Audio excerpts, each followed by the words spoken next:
বন্ধুরা, আমরা সচরাচর যেসব দুর্গা প্রতিমা দেখতে পাই,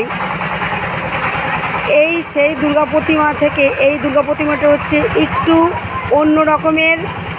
তোমরা দেখতেই পাচ্ছ, এই যে দুর্গা প্রতিমা বহু বছর ধরে এখানে এই বাড়িতে এই রূপেই মা পূজিত হন। তা এই এই বাড়ির দুর্গা প্রতিমার বয়স কত পুজো হচ্ছে? 15 বছর। 15 বছর।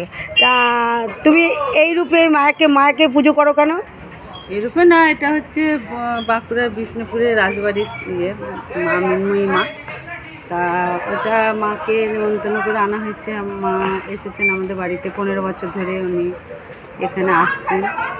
আমরা যথাসাধ্য যেমন পুজো করা দিয়ে সেরকম করে মাকে যতদূর সাধ্য পুজো দিয়েছে। ওনার সাধ্য মতো উনি মাকে পুজো করেন। বন্ধুরা, তোমরা দেখতেই পাচ্ছ, এই যে বিষ্ণুপুরের রাজবাড়ির মৃন্ময়ী মা 15 বছর ধরে পুজো হচ্ছে এই বাড়িতে। চক্রবর্তী বাড়িতে ভালুকার চক্রবর্তী বাড়িতে।